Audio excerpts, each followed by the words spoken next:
Welcome to AB tutorial. ఇక మనకి ఆంధ్రప్రదేశ్ రాష్ట్రానికి సంబంధించి రీసెంట్గా గ్రామ వార్డు సచివాలయ ఉద్యోగులకు సంబంధించి రాష్ట్ర సీఎం గారు అయితే ఈ యొక్క ప్రొవిషన్ డిక్లరేషన్ సంబంధించి సైన్ అయితే చేయడం జరిగింది ఆ యొక్క పత్రాలపై. సో వీటి యొక్క ఆర్డర్స్ కూడా ప్రతి డిస్టిక్ కలెక్టర్స్కి అయితే ఇవ్వడం జరిగిందనమాట. వీరిలో అర్హులని ఎవరైతే భావిస్తారో వారు యొక్క క్వాలిఫికేషన్ ఏవైతే ఉంటాయో మనకి ప్రధానంగా 2 years కంప్లీట్ అయి ఉండాలన్నమాట. అదేవిధంగా మనకి ఈ యొక్క ఎగ్జామ్స్ కండక్ట్ చేసిన వాటిలో పాస్ అయ్యే ఎవరైతే ఉంటారో వాళ్ళ అర్హుల జాబితాను అయితే సిద్ధం చేస్తుంది రాష్ట్ర ప్రభుత్వం. వీరికి ప్రొవిషన్ డిక్లరేషన్, అదేవిధంగా నెక్స్ట్ మంత్ నుంచి రెగ్యులర్ శాలరీస్, టోటల్గా అన్ని టీఏ పిఎఫ్లు ఇవన్నీ కలుపుకుంటే వీరికి 30,000 వరకు కూడా రానున్నాయి అనమాట. దానికి సంబంధించి పే స్కేల్కి సంబంధించి రెగ్యులర్ పే స్కేల్కి సంబంధించి కూడా డీటెయిల్స్ అయితే రావడం జరిగింది.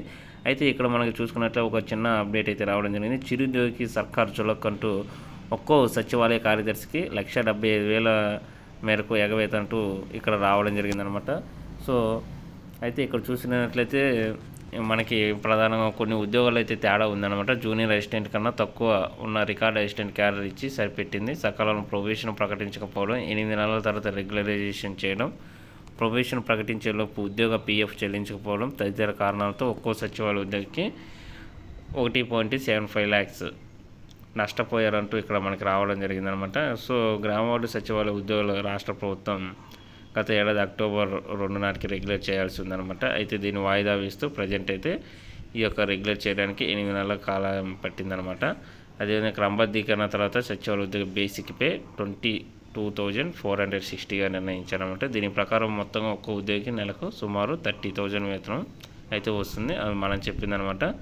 అయితే ఈ 8 months అయితే వీరు నష్టపోయారంటూ దీనికి సంబంధించి పీఎఫ్తో మరో నష్టం అంటూ కూడా ఇక్కడ ప్రావిడెంట్ ఫండ్స్ సంబంధించి కూడా అప్డేట్స్ అయితే రావడం జరిగిందనమాట. సుమారు గ్రామ వార్డు సచివాలయ రాష్ట్ర వ్యాప్తంగా అయితే 1.34 లక్షల మంది అయితే కార్యదర్శిని నియమించారనమాట.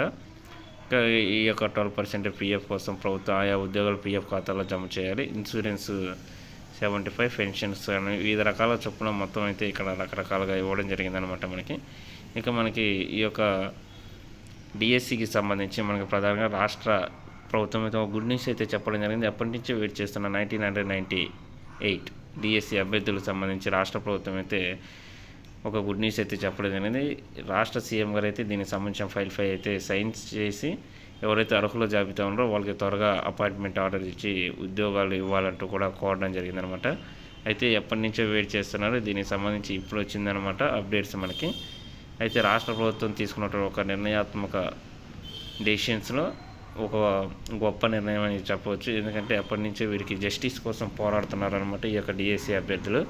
అదేవిధంగా మనకి ఇవే కాదు, డిఎస్సి మెగా డిఎస్సి కోసం కూడా ప్రజెంట్ ఈ రాష్ట్ర ప్రభుత్వం అధికారంలో రాకముందు కూడా చెప్పడం జరిగింది. దానికోసం కూడా ఎంతోమంది వెయిట్ చేస్తున్నారన్నమాట. ప్రజెంట్ అయితే టెట్కి సంబంధించిన నోటిఫికేషన్స్ రిలీజ్ అయ్యాయి తెలంగాణ రాష్ట్రంగా, ఆంధ్రప్రదేశ్ రాష్ట్రానికి సంబంధించి.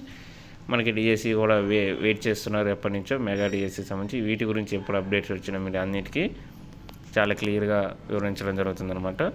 Thank you.